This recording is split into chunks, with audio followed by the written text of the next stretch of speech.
The sad truth is, even if you make a game based on a popular trend, and that makes you $10,000 to $100,000 in profit, it will not last forever, unfortunately, and the game will die soon as the trend dies. Which means you have to rely on moving from one trend to the next trend and repeat. And what trends am I talking about? Recently, there has been trends like Friend Slop, Anomaly Games, or Retro Slop, which is mostly prevalent in Roblox but is also on the Steam page like those PX style games. And because you have to rely on these trends to make the money, you have to be quick and you have to be meticulously tracking and following these trends because trends grow exponentially and that means they die also exponentially, which makes just staying on one type of trend or game type very risky. That's why studios, they create a team and usually you just need like two people, someone who can program and then an asset slash UI designer for the game, and that's enough for a team that can follow the trends and make these games fast, and you turn into a factory making these low effort or cash grab games which are polluting the games industry. Obviously there's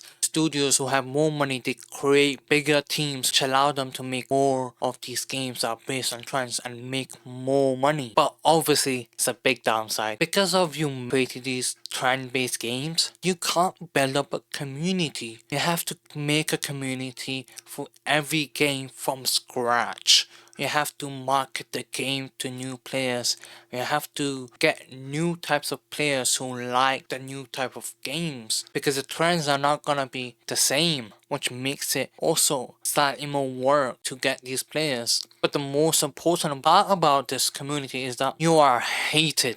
I mean hated like death threats hated. Because the games are like so trash. It's fucking so obvious that you just want my money. And why wouldn't someone feel so angry when I have to pay $70 for a trash game which would have been better made by just a team of 4 indie developers? It's gonna be way more better. What I'm trying to say is you need a community if you want the job of being a game developer to be stable. Because if there's no players who look forward to your games to be released, it's harder for you to have a stable income. And personally, I want to be able to create games and have a stable income to feed my family. It's not something that difficult. But these people, they don't care about how they impact others. They just care about the money. And I think they have forgotten the passion that they had for games. Because I don't think so that making these trend-based games is fulfilling.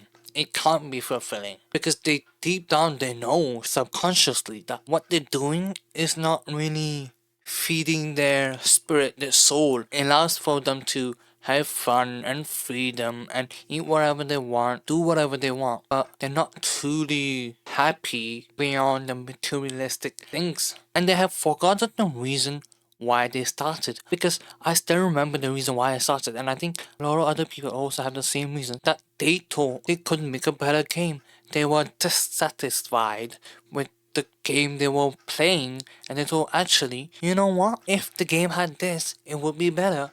And then they had this idea and they went down the path and became game developers or trying to become game developers. And because they focus on churning out these games fast, they forgot to express their ideas, their creativity, their own unique ideas into the game, and making the which made these games all look like the same thing and feel the same, which means there's unlimited games but no games. And it's very true. Okay, I might be sounding like I'm shitting on making games based on trends, so why not I be the devil's advocate? One benefit is that you can make money quickly and easily if you have somewhat experience of programming or making assets and UI design. Actually, you don't even need that because with AI, you can get some intermediate level of code and assets and UI design which allow you to make games. But then think about it, because it's AI just relies on past data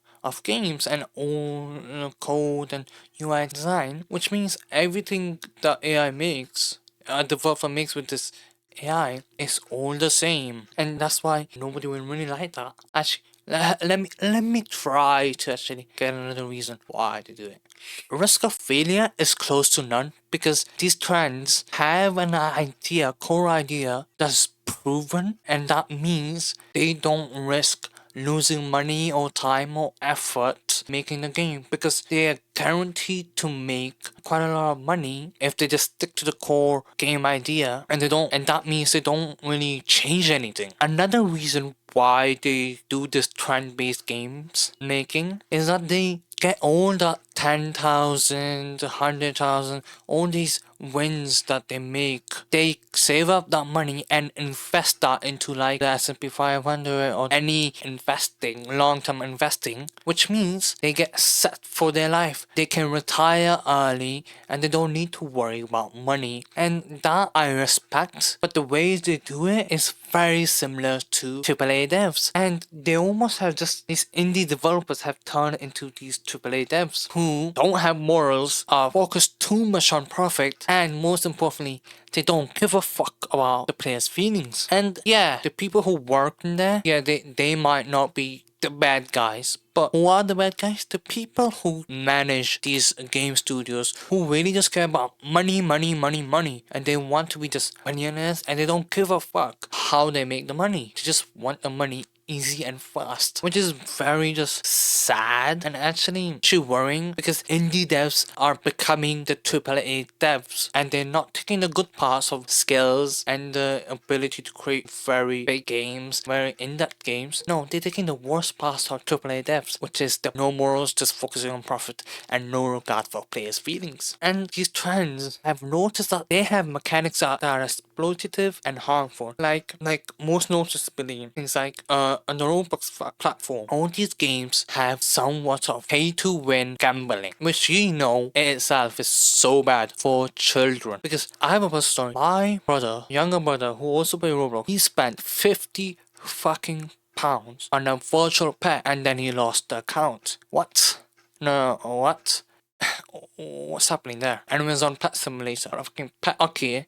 It would have been my parents' fault somewhat, but mostly is because why are we allowing children to spend so much money on the most useless shit? There should be some kind of cap of like you have to be over like 18 to make purchases of game passes and developer products that exceed £100 or £50 or $50, whatever the currency is. You shouldn't be allowed to do that. And going onto the Steam platform, yes, there's less of the gambling and pay to win things, but how it becomes exploitative and harmful is actually asking for money to buy your game, and the game is just utter trash, just a straight up copy and paste, and just changing the colors and the art style maybe, or the characters and some storyline things, and voila, you have a new game. No, it's not a new game. It's a copy and paste and just fraud pretty much. Obviously, it's not, I wouldn't say it's fraud, but it's like pseudo fraud. It feels like a fraud, a scam. I've been ranting a lot. I mean a lot. But I want you to leave you with this thought. If you are an indie game developer and have been focusing on these time-based games, what do you want your legacy to be?